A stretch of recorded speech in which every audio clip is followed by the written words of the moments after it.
Geri verin illərimi, istəklərimi, həvəslərimi, ümidlərimi, nəğmələrimi, rəsmlərimi, dənizimin dərinliyini, səmamın maviliyini, günəşimin istiliyini, küləyimin əzimliyini, yağmurumun sərinliyini, dağlarımın yüksəkliyini, çəmənlərimin çiçəklərini, təbiətimin rəngarəngliyini, dünyamın ahəngliyini, həyatımın sevgisini, qəlbimin ölməz eşqini, duyğularımın dilini, səssizliyimin səsini, çətin anlarımın təkliyini, təkliyimdəki məni. Məni geri verin,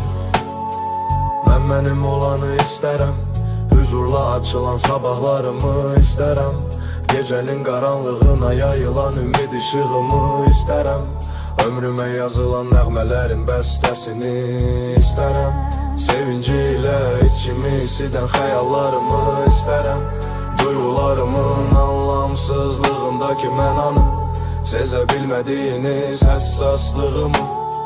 ruhumun incə həyəcanlarını, güvənlə sarıldığım həyatımı Geri istərəm, mənə məni geri verin, geri verin, ömrümü, özlüyümü, uşaqlığımı, gəncliyimi, rənglərimi, boyalarımı, ən sonda fırçalarımı istərəm. Geri verin, fırçamla yeni bir boya, yeni bir rəng, yenidən fərqli bir toxunuş edəcəm, mənası fərqindəli olan, içində cəsarət olan,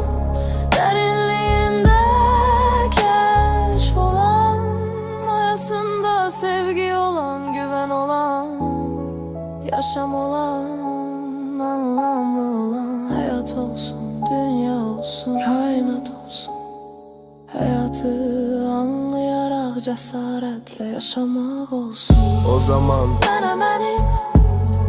geri verin, fırçamla boyalarıma dalım, rənglərin harmoniyasında yenidən həyatı yaşayım.